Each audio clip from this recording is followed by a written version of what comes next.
Chapter 13. The North Road. Shinfia was admiring her new short bow that she just purchased, while Phileas was admiring all the pretty colored and different shaped dice that he bought, along with a couple decks of cards. Belfin purchased 2 more daggers, while the party was still trying to figure out who should carry the undead slaying sword. They thought Lightmane should, but he wasn't all that fond of broadswords. Lightmane, they're too thick and bulky. Elves prefer slender things, he said, smiling. Nightwind, so that's why you don't like me, huh? Now it all makes sense. Lightmane, yes, if only you dwarves weren't so darn thick. Thick-headed, that is. Nightwind, oh, so the elf is the comedian today? Just checking. Latia, you're a ranger. You might as well carry it. Latia, well, like Lightmane, I prefer longswords too, but I'll gladly carry it. But I think you should have it, Shin. I'm guessing your monk skills don't work too well against undead? Shinfia, you might be right, but I just got this nice short bow that I want to try out. You carry it for now. We can discuss who best to wield it later, if and when we encounter more undead, that is. Latia, okay, I guess. Latia strapped the sword to her belt. She was feeling somewhat apprehensive. The thought that they might not be back in Duran for a while bothered her, especially with leaving Laura with all that she was dealing with Carl. But they just got her and everyone else a nice raise, so that felt good. Now, though, the North Road beckoned. Latia, I guess it's time, isn't it? But she just stood there and stared at the North Gate. Tenneth, you kind of gave a blessing when we set out for the shrine. Would you like to give another one now? Latia, oh, yes, of course. She thought about what she should say. May Shyla, the Wanderer, watch over us today and guide our path, and may all the good gods who rule from their realm above bless us this day and protect us. Tenneth waited to make sure she was done. And may Alana, goddess of the forests, protect and strengthen us all as we venture forward to the keep. Tenneth looked at the others. Anyone else? Nightwind, nah. If your 2 blessings aren't enough, nothing will be. Let's go. Oh, by the way, I heard someone last night say that the bulletin was wrong, that the keep was over 3 days' travel. Jack, well, here's hoping they're wrong. But if it's 3, so be it. Tenneth, I'm going back to 2 Cure Light Wound spells and 1 Protection from Evil spell, just so you all know. I'm hoping soon that in time I'll be able to receive 1 more spell. Hopefully soon. Jack, how does that work exactly with clerics? Tenneth, mostly just time and experience. In time our powers grow, but they grow slowly and incrementally over time. Kind of similar to how you wizards attain power. If you think about it, pretty much how everyone does, actually. Jack thought about it. I guess you're right. I guess we're not all that different from each other now, are we? Tenneth, nope, not really. Nightwind, not that different? Look at me. I assure you, we're different. Jack, laughing, that's not what I meant, but okay. Point taken. The party exited Duran through the North Gate and headed down the North Road in the forest. Day 1 of their journey began. This road was clearly more traveled than the West Road, and the forest, once again, was beautiful everywhere they looked. They continued to look up every now and then, though it had long been said that wood elves no longer dwelt in this part of the forest anymore, but still they looked, more out of habit, or maybe curiosity. Latia wondered if Dama was watching them. She hoped that they were protecting them, but she quickly dismissed such thoughts as mostly silly. Late in the afternoon, they reached the edge of the forest. They saw the sign posted, stating that all who entered were to stay on the road to the village of Duran and were forbidden to travel anywhere else through the forest. The wooden sign was colored just like the others in browns and greens with yellows that swirled throughout all of it, making it quite beautiful and interesting to look at, just like the wood elves. Latia, I'm starting to feel that everything wood elves do is based on those three colors. It's not just the colors of their skin, it seems to be the colors of everything they have. She thought about the green vegetation at the shrine and the browns of the chest and the great tree that had been reshapen somehow, which also had yellow swirls everywhere throughout. Even their weapons were of these colors.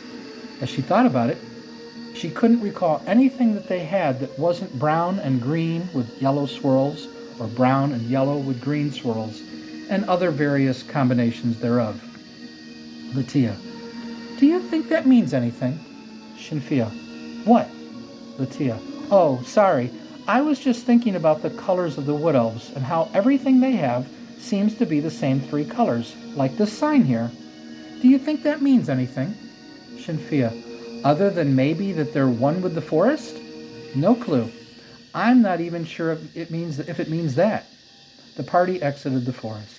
Ah, open fields. So now at least nothing can jump out from the forest.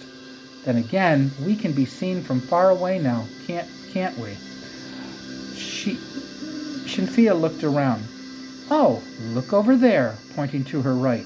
Deer. What are there, about 30 or so? About 30 or so over there? Nightwind, looks about right.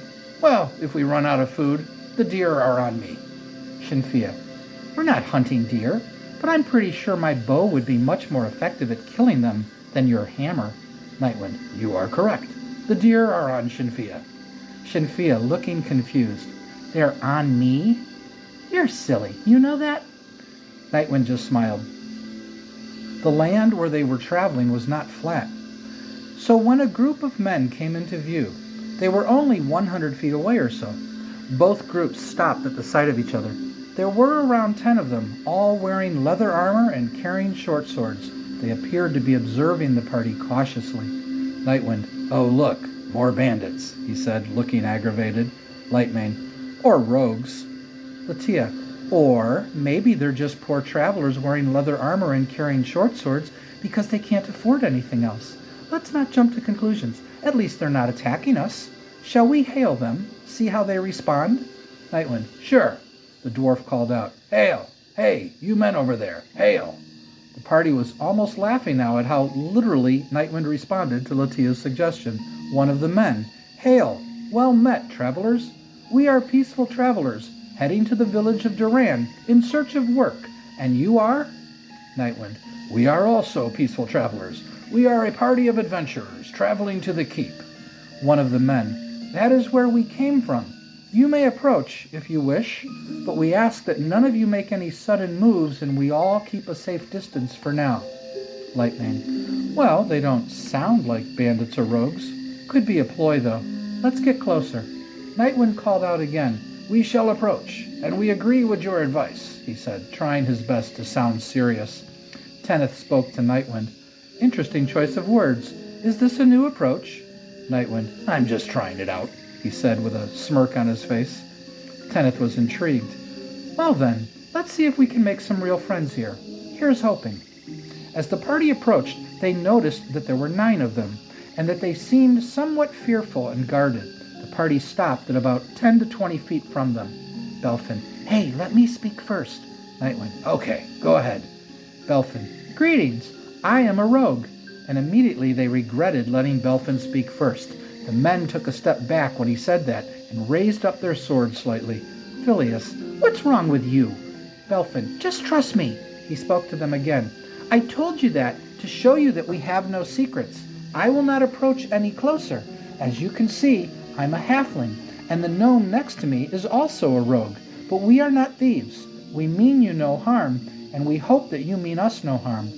We will remain here so that you can see us. We will not hide." The men seemed to understand what Belfin was trying to assure them of, and seemed to relax a little, but only a little. One of the men: "Thank you for telling us that. We realize that you might think we are bandits. We are not. We know about the attacks that have been happening on the road east of the keep. We have also heard that attacks on the road west and south have also occurred, but no more than usual. Bandits sometimes attack travelers on the road, so we feared that's what you might be. You don't look like bandits, though, but that doesn't mean you aren't. If you would rather stay on the road, we are willing to walk around you and be on our way to Duran, or you can walk around us, whichever you prefer." Lightmane turned his head and spoke quietly. "I think we can trust them." Turning back: "Did you by chance run into any other adventurers? We've heard a few groups have set out for the keep over the last few days." One of the men: "We encountered another group a little over a day ago. We befriended them and said if our paths cross again someday, that some of us might be willing to join them if they would have us. The same is true for you if you are interested, but not now. We won't risk traveling back to the keep. The stories we've heard are why we left and headed for Duran." Jack, being dressed like them, felt he should also speak. "So you're looking for work, but not the work of adventuring. So, farming?" One of the men: "Well, actually, we very much want to go adventuring, just not all of us together. We got together to travel to Duran. We wanted to travel with a caravan, but none were leaving for at least a couple more days, so with 9 of us, we felt it was worth the risk to travel by ourselves. We all hope to go our own ways eventually and join up with a party." Jack: "I see, but not towards the keep. Why? Too dangerous?" One of the men: "Yes, very much so." Jack: "So you want to go adventuring, just not adventuring that's dangerous?" The man seemed to understand Jack's point of confusion. "Ah, yes, that's correct. We are not yet willing to take on that kind of danger yet. We are inexperienced warriors, but we are eager to learn. We're just hoping for something a little less risky, shall we say. We're hoping there's work in Duran that's not so dangerous sounding." Lightmane spoke up now. "Well, good luck to you all. May your journey be safe. If we cross paths again, let us talk again and share all that has happened. We hope we will see you again someday." Everyone agreed with Lightmane's assessment that they should just move on, so they walked around them and moved on. The men also said goodbye and moved on as well. They were clearly not ready for real adventuring, so the party questioned if that's really what they were looking for. Latia: "I kind of think they were being honest, and really just felt they weren't ready to take on the dangers of the keep. We didn't head this way at first either, so it's possible they weren't lying. It seemed like they wanted to get away from there. Maybe we should have asked them more questions." Nightwind: "Why? Keep dangerous. Monsters attacking people on road. They were afraid, so they left. We're not, so we're going. They were just normal men. That's why they left. They're not stupid. And again, they just traveled alone, without the protection of a caravan."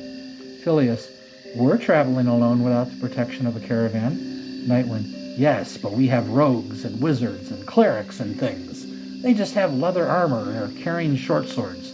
Jack, who was wearing leather armor and carrying a short sword, was about to object, but then thought better of it. Nightwind slapped himself across his head. "Arg, we should have asked them how many days they had traveled. Oh well," he said, sighing to himself and shaking his head. "It doesn't really matter. We'll get there when we get there." Soon night came, and the party moved off the road and found a nice cluster of trees to make camp in. They decided to not make a fire again, unless it got too cold, which it didn't.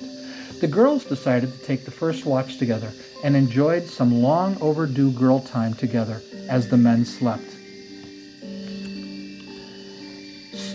Shinfia: "It's only right that we guard our men from danger. What would they do without us?" Latia: "I know, right? They're so helpless without us women to protect them. I don't think they realize just how lucky they are. Most men wish they had women to protect them like our men have." Shinfia: "Oh, I know. Why, just the other day, Lightmane thought I was going to leave. He got so scared." Shin did her best overly dramatic Lightmane impression. Shin, please don't leave us. We'll die without you. I'll die without you. I'm nothing without you, Shin. Latia started laughing quietly. Lightmane, who they thought was asleep with the rest, spoke quietly. So this is what you girls talk about when we're not around. Interesting. Sadly, though, I think it's true. Not sure we'd make it without you two. The girls just looked at each other as tears welled up in their eyes. Oh, aw, they both said. Latia, Lightmane, that was so sweet. Shinfia, yeah, why do you always have to tug at our heartstrings like that with your soft, beautiful, sweet voice? Lightmane ever so slightly smiled, and then went back to sleep. Latia and Shinfia enjoyed the rest of their time together on watch. The rest of the night was uneventful. Day 2 of their journey began. Soon they came to a small river, maybe 20 feet across. A simple wooden bridge crossed over it. It appeared sturdy enough, but they took some time and examined it before attempting to cross, just to be safe. Phileas, I'd sure like to take a little time and go fishing for a bit. Too bad we don't have any fishing supplies. The others agreed. They crossed the bridge, which posed no problems, and then went on. Latia, the idea of fishing for a few hours really sounds nice. Maybe we should buy some fishing equipment sometime and take a day and just go fishing. What do you all think? Everyone agreed. It sounded like fun. About halfway through the day, they saw a caravan approaching, and immediately they all thought to themselves, had those men just waited one more day. There were maybe 20 to 25 people total. About 6 of them were wearing banded armor and had large shields and broadswords. When the caravan saw them, they came to a halt. One of the men in armor called out, "Halt! Who goes there?" While all six ran to the front, drawing their swords. They were still a good distance away, though. Jack, sleep spell? He said jokingly. Nightwind laughed. Now that would be funny to watch. Then he called out to them, "Well met. We are a party of adventurers. We are traveling to the keep in response to their bulletin about the attacks on the road from monsters and bandits and such. May we approach?" Guard, you may. The guards lowered their weapons, but didn't sheathe them. Tenneth, jittery bunch, aren't they? Jack, they need to spend some time at the shrine, he said, which caused them all to laugh. As the party approached, the guard spoke again. We just came from there. We were lucky, as we came from the east and made it through without getting attacked.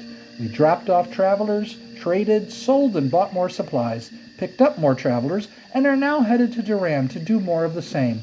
You are the second party that we've encountered. They were headed to the keep too. Nightwind, how much further is it to the keep? The bulletin said a little over 2 days, but someone said it was 3. Guard, it usually takes more than 3 days to get there, but if you push it, you could make it in 3 days. Nightwind, we're in no rush, but thank you for the information. It's good to know how much further it is. So we just stay on this road? Guard, yes, this road will eventually go through a forest. Eventually you'll come out of that forest and into a clearing. From there you should be able to see the keep, far off in the distance, as it sits high up on a rocky ridge. The road will turn east and there will be a bridge across a river. Once you cross, you're almost there. Good travels to you all. Be safe. The party all wished them safe travels and started to head out. But then a merchant spoke up. He sounded very polite and well-mannered. Merchant, wait, I'd like to offer you all a job. These guards will be departing in Duran, and I intend to set out for Lorindor a couple days later. I am in need of protection and will need to hire more guards, so would you consider working for me? I can offer you 10 silver pieces each, plus food and drink. Will you join us? What say you? Nightwind, 10 silver pieces per day, or just 10 silver pieces? Merchant, come now, good dwarf. I cannot possibly afford to spend 80 silver pieces per day for protection. Why, I'd have to quadruple my prices just to break even. I will offer you 14 silver. What say you? Nightwind, turning to the party and speaking quietly.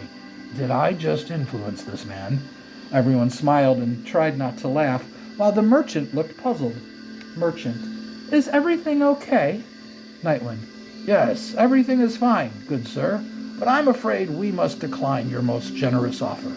If we were headed to Lorindor, though, We would gladly offer our protection for your fair price. Maybe we shall meet again one day, and you can hire us then. Merchant, looking sad. I am sorry that you have chosen to decline, but I understand, especially since you are headed the other way. I'm sure you adventurers can't wait to get there, but since you've spoken so kindly and have offered to work for me if we ever meet again, let me warn you, the East Road is very dangerous. I had 12 guards with me to travel down that road, and I had to pay them more. Business is difficult now at the keep, what with the prices having to be raised to deal with the costs, due mostly to the danger. And while they have enough supplies for now, they're slowly dwindling, as we can't get enough through. Around half the caravans won't travel to the keep anymore, and of the ones that do, close to half of them are attacked. The merchant continued, the added guards have helped, but now I hear the creatures may have also begun increasing their numbers. That alone suggests they are being led by an intelligent source, for when have goblins or orcs ever made such intelligent decisions? I fear something evil is at work, but for what reason I can only guess, and my guess is they are attempting to destroy the keep, as it has always been a strong force against the creatures who dwell in the woods therein. Taking out their supplies, while slow, is the perfect way to take them down, eventually, since attacking the keep directly would be suicide, as you'll see when you get there. As my guard just told you, the keep is a fortress that is almost impossible to destroy, as it sits high on a small rocky mountain. The only way to get in is to walk up the rocky road. There is no other way in. Well, unless you can fly. Nightwind. Well, good sir, we thank you very much for that useful information. I am sure my friend here is writing all of that down. Jack, writing as fast as he could. I got enough. Thank you, sir. Good travels to you all. Merchant. Good travels. May our paths cross again one day. Latia. Well, I see you've decided to be the spokesman on this journey, huh, Nightwind? Well, I like it. You speak well when you want to, she said, smiling. Nightwind smiled back. Like I said earlier, I'm just trying it out. A little more assertiveness just seemed appropriate for this journey somehow. The party went on. The information they just received wasn't really new, but it seemed a bit more thorough. An interesting description of the keep, though, for sure. They were now excited to see this place, but up ahead they now knew that another forest was in between them, almost as though it was inviting them, or maybe daring them to come inside. As the day neared its end, that forest slowly came into view. Latia. Ah, another forest beckons. Maybe wood elves dwell here as well, and will protect us in our travels. Nightwind. I'm kind of itching for some combat, but not with wood elves. Bring on some goblins or orcs. Phileas. Well, I'm hoping we find some buried treasure. Belfin, looking confused. Buried treasure? You think there's pirates around here? He said, laughing. Phileas frowned. Bandits could have treasure that they bury in the forest. Nightwind. Yeah, and unicorns could show up and give Tenneth its horn. Keep dreaming there, Phileas. Phileas just grumbled to himself, but said no more. They stopped just short of the forest. Camp was made. Watches were set. The night, once again, was uneventful. Day 3 of their journey began. This forest didn't appear to be quite as lush as the other. They could easily see creatures moving in here for quite a distance. The normal creatures of the forest were seen often, birds, squirrels, rabbits, and they felt a natural peace and calm come over them as they traveled. Was it the magic of the forest, or just the beauty of nature?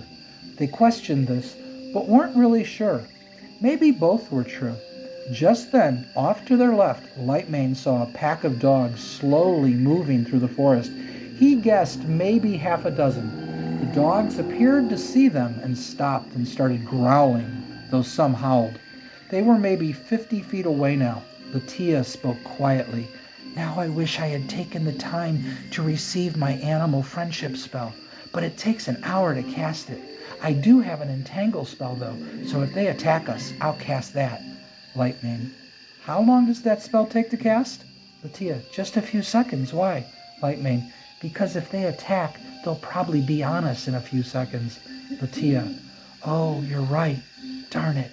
Well, let's hope they don't attack. I'm not killing dogs if I don't have to. Nightwind, agreed. Let's just be quiet and non-threatening. Some of the dogs continued to growl or howl. Some moved off to the left or right. Were they circling around? It was hard to tell now. They'd see them moving and then they'd lose them in the brush. Everyone stayed as quiet and as still as they could, not wanting to cause them to feel threatened in any way. After a few minutes, the dogs slowly started moving on. Jack, phew, he said as he bent down and put his hands on his knees. That was close. I'm glad they didn't attack. I don't want to get bitten by a dog, let alone kill one. Then again, I'm glad they weren't wolves. That would have been even more dangerous. Shinfia, tell me about it. My friends and I were attacked by a couple of wolves a few years ago. I thought for sure we were all going to die, but we somehow managed to fight them off and they eventually fled. I was shaking in my boots and was scared to go outside for many days. That's when I realized that I needed to conquer that fear. That's when I knew that I wanted to become an adventurer. That fear terrified me to my bones. Never again, I said. Never again. Shinfia's story sent shivers down their spines. Latia, wow, Shin, that must have been really terrifying. I'm so glad you didn't die that day. But if it wasn't for that day, I'm guessing we never meet. Shinfia looked at Latia and smiled. I've lived a good life. My parents raised us well. They miss me greatly, but support me completely, and I will always love them and see them whenever I can. But I'm so glad I met all of you. Meeting you all was the best thing that ever happened to me. The girls embraced, and everyone gathered around them and had a warm moment together. But a moment later, and they knew it was time to move on. So they gathered themselves and continued down the road. In time, night came, and they made camp for what they believed would be their last time before reaching the keep. Surely that clearing the guard spoke of must be close by now. The creatures throughout the night were plentiful. They heard an owl, and a wolf howled in the distance. Or was it a dog? Sounded like a wolf, but nothing attacked them in the night. Crickets and other creatures were all around them. Buzzing noises, birds, and other sounds too that they didn't recognize, but all those noises somehow seemed to help them sleep well. Lightmane and Tenneth took the last watch. Tenneth, I tell you, if there was no danger here, I'd consider just living in these woods. The peace and calm I feel is wonderful. I'm starting to see why Doradin wanted to live in a forest. It's not the same, though, in the village. Nice, but not quite the same. Lightmane, agreed. I'm told that my people who live in the great forest in the north live in perfect harmony with nature, but also have wonderful technology and magic that, blended together, creates their elven paradise. So I've been told many times for many years. I've longed to visit there, but something keeps telling me to wait. I'm guessing that it's because once I'm there, I'll never leave. That's how it seems, at least. Tenneth, makes sense to me. Just sitting here is making me feel one with the forest. It's enchanting. It would be morning soon. They decided, for whatever reason, to wake everyone a little early. Maybe it was to see the beauty of the forest as it slowly moved from night to day. But when arrows struck them both in the leg, causing them to cry out in pain, all that felt beautiful in that moment changed into horror as they heard many scary sounding creatures let out a battle cry. Day 4 of their journey had begun.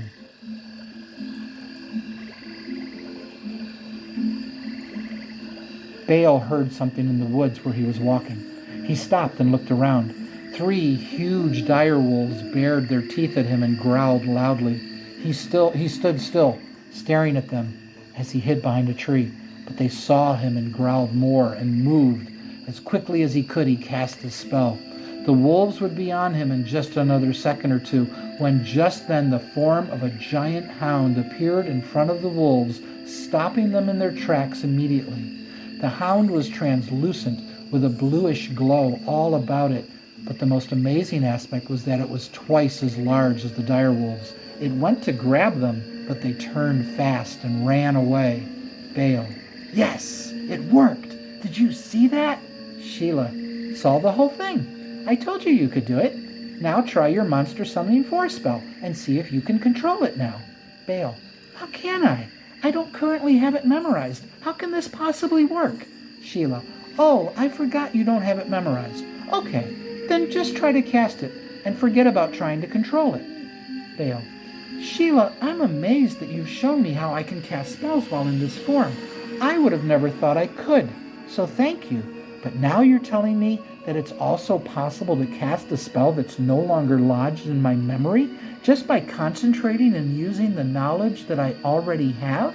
Sheila. Yep, I do it all the time. Bale.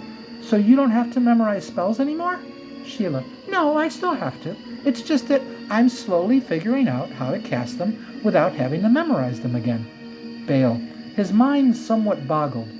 So you've learned how to cast some of your spells now without having to memorize all of them? Sheila. That's right, she said matter-of-factly. Bale.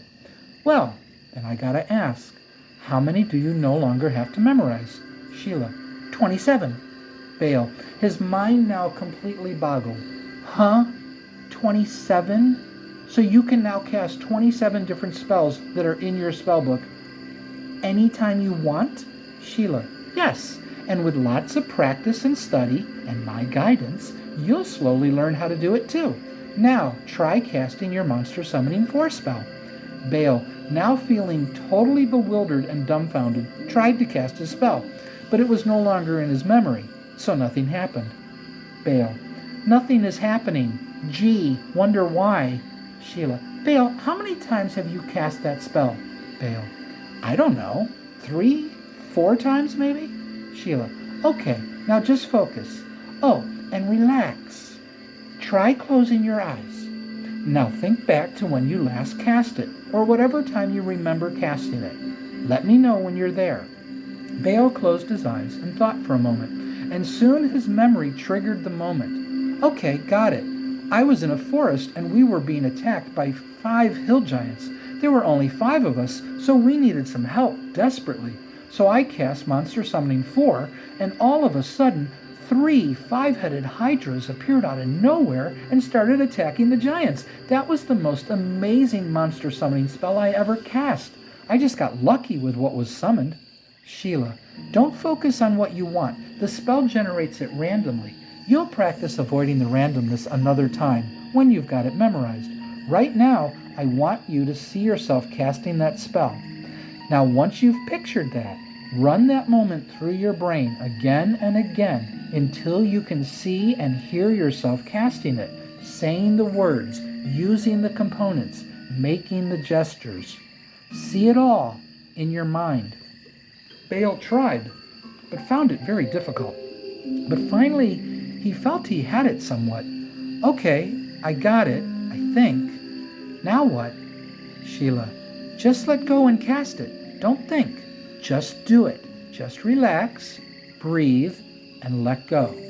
Bale tried to do what she said, but nothing was happening. But then, all of a sudden, he felt himself saying words and making gestures. Something started to form. The image was blurry, but it definitely was a creature of some type, but he couldn't quite make it out. Then it faded. Bale was shaking. What just happened? Sheila.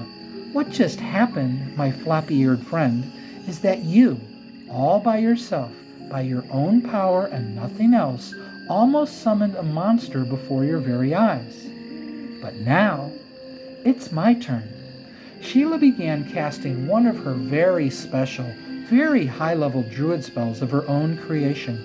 Several seconds later, there was a flash of light, and Bale looked away for a moment. But when he looked back, he couldn't believe what he saw. Sheila sat atop a huge 8-headed reptilian beast. Its skin was a dark brownish color with greenish and yellowish streaks that swirled throughout it, while its belly was a dark yellowish color with light brownish and greenish streaks that also swirled throughout it. It roared, and Bale saw its amazing-looking amber and orange-colored eyes light up in each of its heads as they all bared their huge yellowish-white teeth in big, toothy grins. Bale. It's an 8-headed hydra, he said in astonishment. You just summoned an 8-headed hydra. Bale wasn't sure what to say next, so he just stood there, dumbfounded. So Sheila spoke instead. Yep, but there are hydras with more than 8 heads, but this hydra is a very special hydra. Unlike most conjuration spells that have a duration, this one is permanent. She's my pet. Bale, still bewildered at what he was looking at. She? Sheila, yes, I named her Heidi. Say hi to Bale, Heidi. Heidi roared again, and Bale started shaking and was sweating now. Sheila, wanna go for a ride? Bale fainted. Sheila, Bale? Did you just faint? Sheila had Heidi walk towards where Bale was. Then she saw him lying unconscious in the woods. Sheila looked sad, and then she sighed. Heidi smiled.